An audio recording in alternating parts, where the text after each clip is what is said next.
Hello student, welcome to GS for civil services. स्वागत है आपका क्लास 10th की एनसीईआरटी बुक में, जिसमें हम इकोनॉमिक्स चैप्टर 1 को कवर कर रहे हैं और इसका नाम है डेवलपमेंट। डेवलपमेंट का मतलब क्या होता है? विकास। तो चलिए शुरू करते हैं हम लोग। तो इसमें सबसे पहला पॉइंट जो लिखा हुआ है कि द आइडिया ऑफ डेवलपमेंट और a progress has always been with us. इसका मतलब ये है कि हम प्राचीन काल से आज तक चीज़ों को क्या है, कंस्टेंटली जो है बदलते हुए देखते हैं। और ये जो बदलाव होता है यही बेसिकली क्या कहलाता है? ये आपका विकास कहलाता है। जैसे कि आप पहले देखिए, टीवी का साइज़ आप देखिए, ठीक है, टीवी का साइज़ देखिए। पहले क्या होता था? पहले तो ब्लैक एंड वाइट ही थी, फिर धीमे धीमे क्या हुआ, कलर साइज़ की टीवी आई, फिर रंगीन टीवी में भी काफ़ी फ्लैट और मोटी टाइप की टीवी थी, ओके, जिसका साइज़ क्या था, चौकोर था। लेकिन आज के टाइम में एलईडी यूज़ होने लगी है, और उसके बाद भी ओमोलॉयड और प्लाज्मा। मतलब कि ये बेसिकली क्या है, ये एक तरीके का डेवलपमेंट माना जाता है। डेवलपमेंट में अक्सर करके चीज़ें क्या होती हैं, जनरल से स्पेसिफिक की ओर जाती हैं, मतलब बेहतर होती जाती हैं। तो देखिए, वी हैव एस्पिरेशंस और desires about what we would like to do and how we would like to live. तो हमारे जीवन का जो परम उद्देश्य क्या होता है? हम बहुत सारे काम करना चाहते हैं और उनमें डेली बेसिस पे एक बेहतरी लाना चाहते हैं, ताकि समस्याएं जो हों वो ख़त्म हो जाएं। तो क्या होता है, मान लिया जाता है कि हम विकास की ओर जा रहे हैं। जैसे कि हमारा एजुकेशन सिस्टम आज से 30 साल पहले ऐसा था कि उसमें लड़कियों का पार्टिसिपेशन बहुत कम होता था, लेकिन आज के टाइम में लड़कियां बहुत ही ज़्यादा हैं। तो इससे क्या हो रहा है कि हम विकास की ओर जा रहे हैं, मतलब हमारा जो है डेवलपमेंट हो रहा है। तो विकास में एक चीज़ को हमेशा इंक्लूड करिएगा, विकास में हमेशा एक चीज़ को इंक्लूड ज़रूर करिएगा, जिसे बोला जाता है क्वालिटेटिव। क्वालिटेटिव जब चेंज देखने को मिले, ठीक है, क्वालिटेटिव जो गुणात्मक जो बदलाव होते हैं वो देखने को मिले, तो वो क्या कहलाएगा? वो आपका डेवलपमेंट कहलाएगा। ग्रोथ में क्या होता है, उसमें क्वांटिटेटिव चीज़ को भी काउंट किया जाता है, मतलब संख्यात्मक चीज़ों को। ज़रूरी नहीं है कि हमारे जो जीवन स्तर है उसमें सुधार आए, वो एक क्या होती है, संख्यात्मक वृद्धि होती है, तो उसको जो है क्या माना जाता है? ग्रोथ माना जाता है। आगे देखते हैं। Development involves thinking about these questions and about the ways in which we can work towards achieving this goal. तो डेवलपमेंट में इन सारी चीज़ों के बारे में बातचीत की जाती है, जिनके माध्यम से आप क्या करते हैं, अपने उद्देश्यों की पूर्ति करते हैं। This is a complex task. ये क्या है, एक तरीके का मुश्किल भरा जो है टास्क है। और in this chapter we shall make a beginning at understanding development. और इसमें जो है हम बहुत अच्छे से समझने का प्रयास करेंगे कि विकास बेसिकली होता क्या है। You will learn more about these issues in greater depth, और इसमें हम काफ़ी गहराई से भी देखेंगे। Also you will find answers to many of these questions, not just in economics but also in your course in history and political science. इसमें जो है सिर्फ आप इकोनॉमिक्स के बारे में ही नहीं पढ़ेंगे, एक इसके अलावा जो है आप सिविक्स को भी इससे आप जोड़ेंगे, और बाकी जो ज्योग्राफी है उसके भी जो डेवलपमेंट फेज़ हैं उसको भी आप इसमें समझेंगे। It is only through a democratic political process that these hopes and possibilities can be achieved in real life. देखो, एक व्यक्ति चाहता है कि उसका एक अच्छा घर हो, ओके, हाउस हो, उसके बच्चे जो हैं अच्छे स्कूल में पढ़ें, हेल्थ फैसिलिटी अच्छी हो, लाइट की व्यवस्था अच्छी हो, जो लिविंग कंडीशंस हैं वो भी बेटर हो, ओके, लिविंग कंडीशंस बेहतर हो, सोसाइटी जो हो हारमोनियस हो। हारमोनियस का मतलब है कि उनकी जो लाइफ है उसमें सौहार्द रहे, शांति रहे। और ये सारी चीज़ें जो हैं किस में पॉसिबल हो सकती हैं? ये सिर्फ पॉसिबल हो सकती हैं लोकतांत्रिक व्यवस्था में, डेमोक्रेटिक सिस्टम में। यही चीज़ तो बताने की यहाँ पे प्रयास हो रहा है कि अब देखिए, सिविक्स सिविक्स जो है लोकतांत्रिक माहौल पैदा करने वाले विषय का अध्ययन करता है, ओके। और ज्योग्राफी क्या होता है, कुछ प्लेसेस होते हैं, जैसे पहाड़ है, पहाड़ पे मेडिकल फैसिलिटी इस्टेब्लिश कराना या वहाँ पे अवेलेबल कराना इतना आसान नहीं है, तो ज्योग्राफी वहाँ पे फेल हो जा रही है। तो इकोनॉमिक्स बेहतर रहे उसके लिए प्रशासनिक व्यवस्था के साथ साथ भौगोलिक स्थिति भी जो है बेहतर होनी चाहिए, तभी चीज़ें क्या होती हैं, बेहतर होंगी। आगे देखते हैं। देखो what development promises different people different goals. देखो हर व्यक्ति के लिए जो विकास के जो मायने होते हैं या माने होते हैं वो अलग होते हैं। Let us try to imagine what development और progress is likely to mean to different person listed in table 1.1। What are their aspirations, you will find them. तो ये जो कॉलम है, ये कॉलम के हिसाब से आपको क्या समझना है कि किसी व्यक्ति के लिए, अलग अलग व्यक्तियों के लिए डेवलपमेंटल गोल्स अलग अलग हो सकते हैं। ओके, अलग अलग डेवलपमेंट जो हो सकते हैं उनको भी यहाँ पे आपको समझना है। तो अब इसमें देखिए जैसे कि more days of work and better wages. एक लैंडलेस रूरल लेबर के लिए, एक जो लेबर होता है उसके लिए सबसे इम्पोर्टेंट चीज़ क्या होती है, उसे प्रत्येक दिन ज़्यादा से ज़्यादा काम मिले। ओके, ज़्यादा से ज़्यादा काम मिले और ज़्यादा से ज़्यादा मजदूरी मिले। यही क्या होता है, यही उसका उद्देश्य होता है, जो कि उसके बेसिक नीड्स, जो उसकी डेली की रोटी कपड़ा मकान की जो उसकी बेसिक नीड्स हैं उसको वो पूरा कर सकते हैं। एक जो प्रॉस्परस पंजाब का किसान है उसके लिए डेवलपमेंटल गोल्स क्या हो सकती हैं, तो उसके लिए क्या होगा, एक high family income, high support prices. तो जो उसको जो फसल है उसकी फसल को उसको अच्छी कीमत मिले, ठीक है, और सस्ता मजदूर मिले, यही उसके जीवन का उद्देश्य है, जिससे क्या सके उसके बच्चे बाहर रह सकें, बच्चे पढ़ सकें। फार्मर्स के भी यही उद्देश्य होते हैं। रूरल वुमेन जो होती हैं, गांव की औरतें होती हैं, वो भी चाहती हैं कि उन्हें भी समाज में जो सहभागिता होती है उसमें उनका भाग लेने का मौका मिले। अर्बन जो होते हैं, जो एम्प्लॉयड होते हैं, उनका मेन उद्देश्य क्या रहेगा, उनका उद्देश्य तो यही रहेगा कि भाई उन्हें जॉब मिले। ओके, क्या मिले उन्हें, उन्हें जॉब मिले। और a girl from a rich urban family, एक लड़की जो कि रिच अर्बन फैमिली से है, वो क्या चाहती है, she gets as much as freedom as her brother. और वो क्या चाहती है कि उसे भी आज़ादी मिले जैसे कि उसके भाइयों को मिलती है। ओके, तो सबके अपने अपने और जो एम्बिशंस हैं, जो गोल्स हैं, वो उनके लिए वक्त के साथ चेंज होते जाते हैं, ठीक है। तो यही सारी चीज़ें क्या कहलाती हैं, यही सारी चीज़ कहलाती हैं कि प्रत्येक व्यक्ति का जो विकास का जो पैमाना होता है अलग होता है। एक अमीर व्यक्ति के लिए विकास अलग हो सकता है और एक गरीब व्यक्ति के लिए विकास अलग हो सकता है। अभी आप पिक्चर देख रहे हैं, इस पिक्चर के नीचे हम थोड़ा समझते हैं कि इसमें क्या लिखा हुआ है। तो अब यहाँ पे देखते हैं, पहले हमें क्या देखना है, इनकम एंड अदर गोल्स। तो income and other goals, if you go over table 1.1, देखिए जो ऊपर जो टेबल बना है उसको थोड़ा सा आप समझेंगे तो उसमें एक decent price, their crops, wages, तो वहाँ पे कहीं ना कहीं एक उचितता की बात हो रही है। ओके, उचितता, इसका मतलब क्या होता है, उचित। जो भी व्यक्ति जो काम कर रहा है, चाहे वो किसान हो, चाहे मजदूर हो, चाहे एक बड़ा बिजनेसमैन हो, चाहे वो लड़की रही हो, उनके जीवन में कुछ चीज़ें ऐसी हैं जो अगर सबको मिल रही हैं तो वो उन्हें भी मिले ताकि उनका जीवन बेहतर हो सके। तो बिसाइड सीकिंग मोर इनकम्स वन वे और other, people also seek things like equal treatment, freedom, security and respect of other. देखो जीवन में सिर्फ पैसा ही सब कुछ नहीं होता है। आपको कोई व्यक्ति 100 रुपये दे और उसके बाद आपको दो थप्पड़ भी मार दे, तो आप वो व्यक्ति ये बोलेगा कि तुम्हें इस 100 रुपये के एवज में जो है मैं आपको दो थप्पड़ मार रहा हूँ, तो दो थप्पड़ मार रहा हूँ, तो आप बोलोगे नहीं, मेरी इज्जत है, मेरा एक सेल्फ डिग्निटी है, एक रिस्पेक्ट है, आप मुझे थप्पड़ नहीं मार सकते भले ही मैं आपका 100 रुपये नहीं लूँ। तो इसीलिए यहाँ पे बताया जा रहा है कि पैसों के अलावा भी लाइफ में बहुत कुछ ज़रूरी होता है जो आपका रियल डेवलपमेंट करता है। वो क्या है, इक्वल ट्रीटमेंट, आपके साथ सही व्यवहार हो, सीक थिंग्स, आपको स्वतंत्रता मिले अपनी बात को कहने का, अपने काम को करने का, सुरक्षा मिले आपको, और रिस्पेक्ट ऑफ अदर्स, और बाकी लोगों से आपको सम्मान मिले, और आपके साथ डिस्क्रिमिनेशन ना हो। डिस्क्रिमिनेशन का मतलब होता है आपके साथ भेदभाव ना हो। ओके, क्या ना हो, भेदभाव ना हो। मनी और material things that one can buy with it is one factor of which our life depends. देखो इस बात में कोई शक नहीं है कि हमारे जीवन के लिए पैसा बहुत ज़रूरी है। क्या ज़रूरी है, पैसा बहुत ज़रूरी है, लेकिन सिर्फ ये एक फैक्टर है।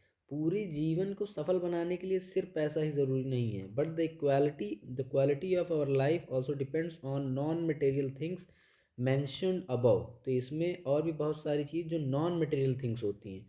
नॉन मटेरियल थिंग्स का मतलब क्या होता है, जो भौतिक जो सामान होता है, जो भौतिक वस्तुएं होती हैं उनके अलावा। ओके, तो जो नॉन मटेरियल थिंग्स होते हैं वो भी क्या करते हैं, बहुत ही मैटर रखते हैं लोगों की लाइफ में। और वो क्या चीज़ें हैं, जैसे कि डिज़ायर देयर फ्रेंडशिप, दोस्ती वगैरह भी क्या होती है, ये सब भी चीज़ें ज़रूरी होती हैं। तो ये जैसे कि ये क्या है, आम लोग अपनी बातचीत लेके, अपनी जो है अपनी डिमांड्स को लेके जब प्रोटेस्ट वगैरह करते हैं, तो ये भी वन ऑफ फैक्टर्स माना जाता है एक डिग्निटी भरी लाइफ को जीने में। आगे देखते हैं।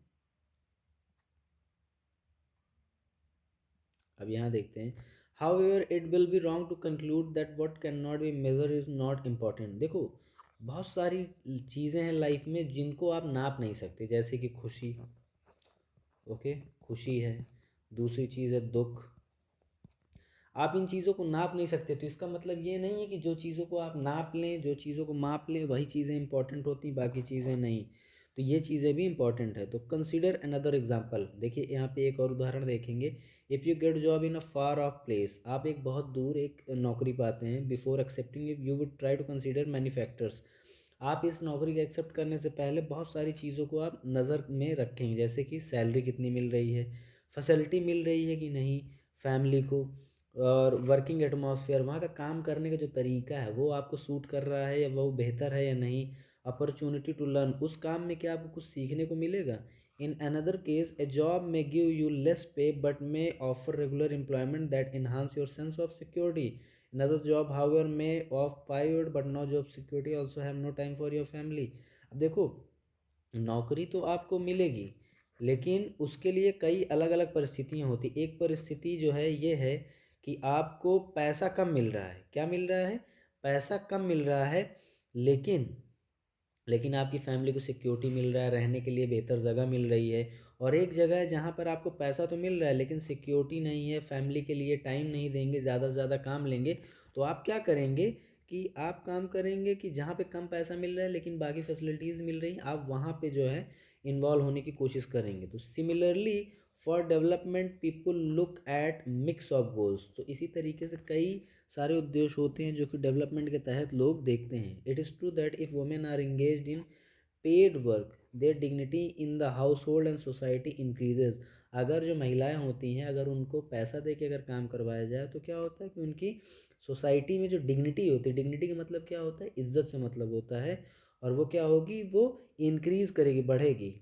However, it is also the case that if there is a respect for women, there would be more sharing of housework and a greater acceptance of women working outside.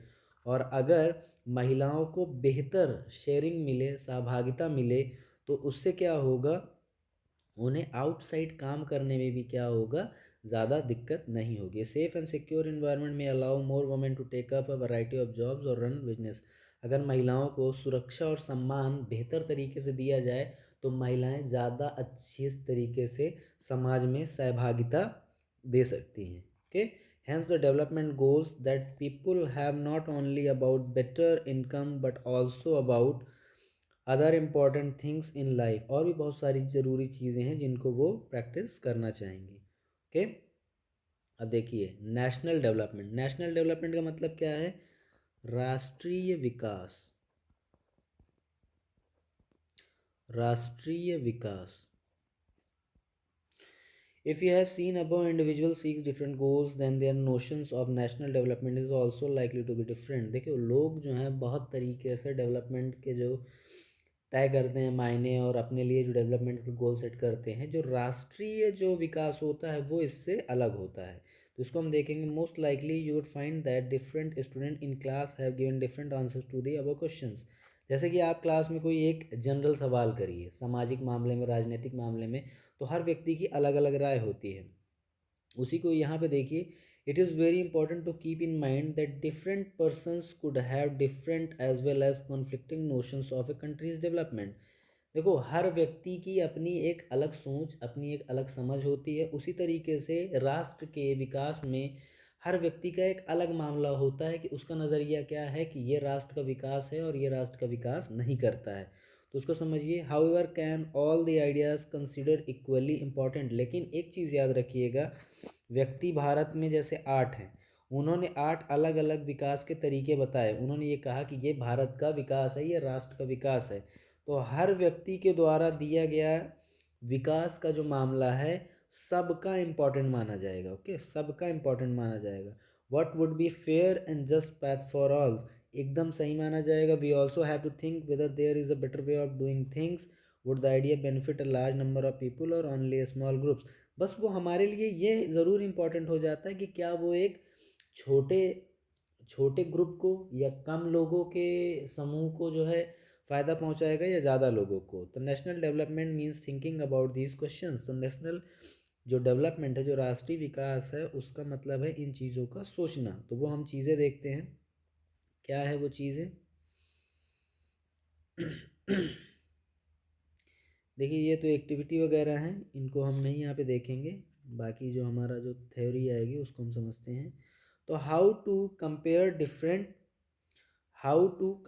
Different countries और state. तो हम लोग कैसे तुलना करेंगे अलग अलग countries या राज्यों को। तो यू माइट आस्क, आप पूछ सकते हैं, if development can mean different things. तो विकास का मतलब कई अलग अलग तरीक़ों से हो सकता है। How come some countries are generally called developed and other country underdeveloped. तो यहाँ पे जो मोटा मोटे हम जो कैटेगराइज करेंगे, डिफ्रेंशिएशन करेंगे, उसमें पहली चीज़ आपको देखने को मिलेगी एक डेवलप्ड। क्या मिलेगी? डेवलप्ड मिलेगी, जिसको आप कैसे समझ सकते हैं? विकसित। ओके, डेवलप्ड का मतलब विकसित होता है। अंडर डेवलप्ड का एक होता है अंडर डेवलप्ड,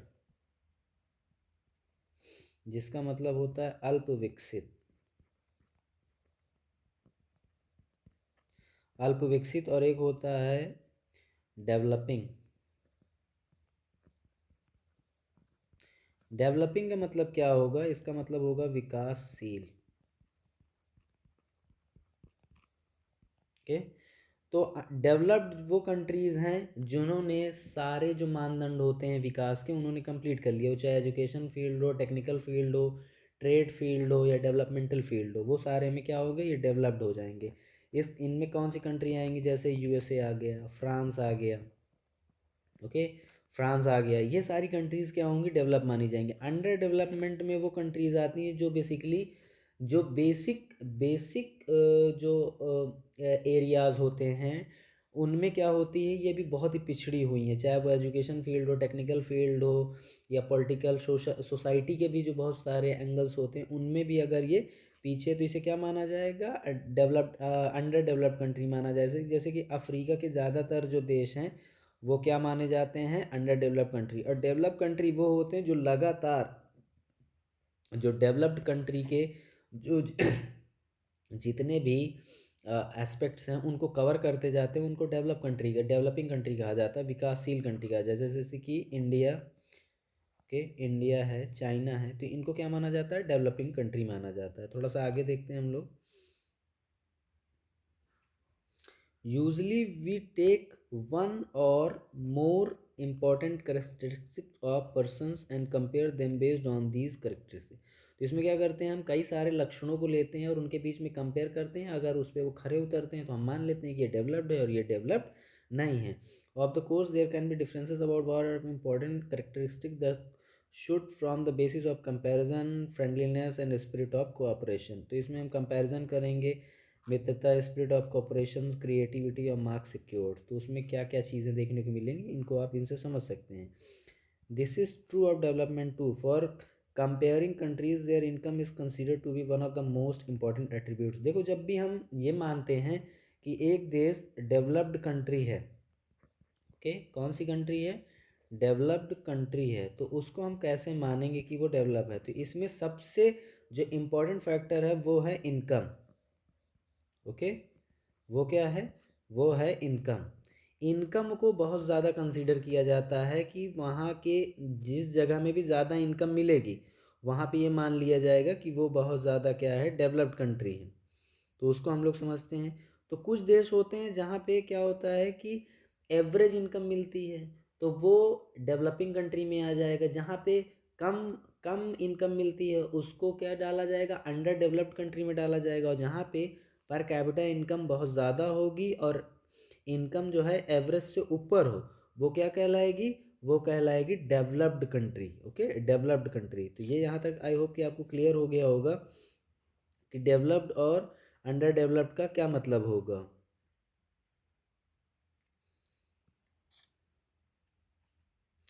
अब थोड़ा और समझते हैं इनको। इनकम एंड अदर क्राइटेरिया, देखो इनकम और अदर क्राइटेरिया का भी मतलब समझना है। When we looked at individual aspirations and goals we found that people not only think of better income but also have goals such as security, respect for others, equal treatment. मैंने जैसे कि पहले ही आपको बताया, सिर्फ पैसा इंपॉर्टेंट नहीं है, और भी बहुत सारे फैक्टर्स हैं, चाहे वो सिक्योरिटी हो, रिस्पेक्ट फॉर अदर्स हो, इक्वल ट्रीटमेंट हो, फ्रीडम हो, ये सारे भी मुद्दे क्या होते हैं, मायने रखते हैं किसमें, इनकम के मामले में। तो उसमें जैसे कि पंजाब है, केरल है, अब आप इसमें देखो, बिहार में खाली पर कैपिटा इनकम 2002-2003 के हिसाब से कितनी मिल रही, 5700, और पंजाब की बहुत ज़्यादा है, 26,000 है।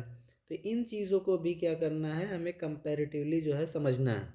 तो इससे आपको ये समझ में आ जाएगा कि कौन डेवलप्ड है और कौन डेवलप्ड नहीं है। ओके,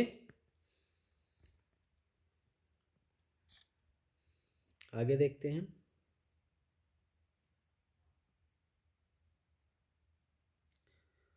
तो जो मैंने आपको अभी जो बताया है कि इसमें कैसे कंपैरिजन करना है और कंपैरेटिवली समझना है कि कहाँ पर कितनी ज़्यादा इनकम मिल रही है, और अगर इनकम या पर कैपिटा इनकम जो है वहाँ पे ज़्यादा है तो उसे डेवलप्ड माना जाएगा, और नहीं है तो अंडर डेवलप माना जाएगा। अब जैसे कि दूसरा जो फैक्टर है, public health facility. Okay, public facilities में भी हमें देखना है, उसका भी हम कंपैरिजन करेंगे, तो उससे भी हमें समझ में आएगा कि डेवलप्ड और नॉन डेवलप्ड का क्या मतलब होता है। How is that the average person in Punjab has more income than the average person in Kerala. ये तो मैंने आपको पहले ही कंपैरिजन करके बता दिया कि केरल में कम मिल रहा है या पंजाब में ज़्यादा मिल रहा है, तो इससे क्या होता है, आपको डिफरेंसेस देखने को मिलेंगे। Money in your pocket can not buy all the goods and services that you may need to live well. तो ज़रूरी नहीं है कि पैसा जो है आपके लिए हर वो चीज़ खरीद के दे जिससे आप खुश रहें। ओके, तो उनके लिए भी और सारी चीज़ें आपको करनी पड़ती है। उसमें क्या होंगे, जैसे कि एडुकेट इंडिकेटर्स होते हैं मटेरियल गुड्स के और सर्विसेज के, जिनके माध्यम से व्यक्ति क्या होता है, बेहतर हो सकता है। जैसे कि पोल्यूशन फ्री इन्वायरमेंट हो, ओके, हेल्थ फैसिलिटी अच्छी हो, और कम्युनिटी में जो है लोगों के बीच में क्या होना चाहिए, मेल जोल होना चाहिए, सर्विस जो होती है कलेक्टिवली जो होती हैं वो भी बेहतर मिले, हेल्थ फैसिलिटी अच्छी हों। इन सारी चीज़ों के माध्यम से भी जो क्वालिटी ऑफ जो लाइफ होती है, क्या होती है, क्वालिटी ऑफ लाइफ होती है, उनको क्या किया जा सकता है, उनको बेहतर किया जा सकता है, उनको बेहतर किया जा सकता है। तो ये सारी चीज़ें भी हैं जो क्या बनाती हैं, आपको डेवलपमेंट की तरफ ले जाती हैं। आगे देखते हैं हम लोग। थोड़ा इसमें चार्ट्स वगैरह का ज़्यादा इस्तेमाल किया गया, लेकिन हमें उन चीज़ों को नहीं देखना है। हमें ये समझना है कि इन चीज़ों में डेवलपमेंट के जो एस्पेक्ट्स हैं वो कहाँ पे मिलेंगे। देखो अब जैसे केरला है, उसके पास लो इन्फेंट मोर्टेलिटी रेट है, यानी कि यहाँ पे जो इन्फेंट होते हैं, जो शिशु होते हैं, शिशु मृत्यु दर इसे बोला जाता है, वो बहुत कम है। क्यों? क्योंकि वहाँ पे एजुकेशनल फैसिलिटी के साथ हेल्थ फैसिलिटी जो बेसिक होती हैं वो बहुत बेहतर है, और पब्लिक डिस्ट्रीब्यूशन सिस्टम भी यहाँ का क्या है, बहुत स्ट्रांग है। पीडीएस जिसे आप राशन व्यवस्था समझते हैं, जैसे कि कोटेदार जो राशन वगैरह देते हैं उसको ही पीडीएस सिस्टम बोला जाता है। तो इन चीज़ों के माध्यम से क्या होते हैं कि जो माएँ होती हैं वो फिज़िकली जो होती हैं बहुत स्ट्रांग होती हैं, तो उनके बच्चे भी उन्हीं के हिसाब से बीमार नहीं होते। तो ये सारी चीज़ें भी जो हैं डेवलपमेंट के फैक्टर्स माने जाते हैं। ओके, डेवलपमेंट के फैक्टर्स माने जाते हैं। अब जैसे कि यहाँ पे थोड़ा सा हम लोग देखेंगे एचडीआर रिपोर्ट, जैसे क्या बोलते हैं, ह्यूमन डेवलपमेंट रिपोर्ट, जिसको बोलते हैं मानव विकास रिपोर्ट। तो सबसे पहले तो ये याद रखिए कि ह्यूमन डेवलपमेंट रिपोर्ट पब्लिश कौन करता है, तो ये प्रत्येक वर्ष पब्लिश की जाती है किनके द्वारा, यूएनडीपी के द्वारा, यूनाइटेड नेशन डेवलपमेंट प्रोग्राम। ये यूनाइटेड नेशन का एक प्रोग्राम है, और ये प्रत्येक वर्ष जो है क्या करती है, ये पब्लिश करती है आपकी मानव विकास सूचकांक रिपोर्ट जो है, ये प्रत्येक वर्ष जो है पब्लिश करती है। इसके अंदर डेटा होता है कि कैसे एक व्यक्ति के जीवन में जो बेहतरी है, मतलब कि एक जो विकास का जो एंगल है वो कैसे आएगा, तो उसका जो है इस रिपोर्ट में वर्णन रहता है। आगे देखते हैं हम लोग इसमें। अब देखिए sustainability of development, sustainability of development का मतलब क्या होता है, विकास की जो सततता होती है उसका क्या मतलब है वो हमें देखना है। पहली चीज़ तो ये देखिए, सस्टेनेबिलिटी क्या होती है। सस्टेनेबिलिटी का मतलब होता है चीज़ों का इस तरीके से इस्तेमाल करना या अपने लाइफ को इस तरीके से बना के रखना कि जो विकास के जितने भी मानदंड है उस पे हमेशा बराबर से चलते जाएं। ओके, और वो क्या होगा, आपका सस्टेनेबिलिटी माना जाएगा उसको, मतलब कि आप बेहतर हैं कुछ चीज़ों की इस तरीके से, जैसे कि we have not inherited the world from our forefathers, we have borrowed in from our children's. तो जैसे कि आप आज पानी का इस्तेमाल कर रहे हैं, ओके, पानी का इस्तेमाल कर रहे हैं, लेकिन आप इतना ज़्यादा पानी का इस्तेमाल कर रहे हैं कि आने वाली पीढ़ी के लिए पानी ही ना बचे पीने के लिए। तो जब पानी नहीं बचेगा तो वो पीढ़ी क्या बोलेगा कि हमारे जो पूर्वज रहे वो अच्छे नहीं रहे, उन्होंने पानी को सस्टेन नहीं किया। सस्टेन नहीं किया मतलब उसका बचाव नहीं किया। तो यही चीज़ जो है पानी का या संसाधनों का बचाव इस तरीके से करना कि आने वाले टाइम में जो आपकी आने वाली पीढ़ियां हैं वो भी इस्तेमाल कर सके, यही चीज़ क्या कहलाती है, सस्टेनेबल या सस्टेनेबिलिटी कहलाती है। आगे देखते हैं हम लोग। जैसे कि ground water in example of renewable resources. अब ये क्या है, ये रिन्यूएबल रिसोर्स है ग्राउंड वाटर, लेकिन आज के टाइम में हम पानी का जिस तरीके से अंधाधुंध इस्तेमाल कर रहे हैं, तो जो फ्रेश वाटर है जो हमारे पीने लायक पानी है उसकी मात्रा डे बाय डे बहुत तेज़ी से कम होती जा रही है। और बहुत सारी चीज़ें हैं जिनका हम इस्तेमाल इस तरीके से कर रहे हैं, चाहे वो बिजली हो, पानी हो, या और भी कई सारे हमारे रिसोर्सेज हैं जो वक्त के साथ ख़त्म हो जाएंगे। तो हमें उनका इस्तेमाल इस तरीके से करना है कि हमारी आने वाली पीढ़ी भी सहजता के साथ उनका इस्तेमाल कर सके। ओके, तो यहीं पे जो है, consequences of environmental degradation do not respect national और स्टेट बाउंड्रीज। तो इनके माध्यम से क्या होता है, ये चीज़ें भी बहुत ज़्यादा बेहतर नहीं हैं के। और एक राष्ट्र के लिए और राष्ट्र के अंदर जो राज्य होते हैं, अगर उन्हें आने वाले टाइम में अपने आप को बेहतर रखना है तो उन्हें चीज़ों को सस्टेन करके रखना होगा। और यही सारी चीज़ें क्या होती हैं, सस्टेनेबल डेवलपमेंट के तहत आएंगी। तो आई होप कि आपको ये चैप्टर समझ में आया होगा। अगर नहीं समझ में आया तो आप कमेंट बॉक्स में जो है कमेंट ज़रूर करें। तो thank you for watching the video.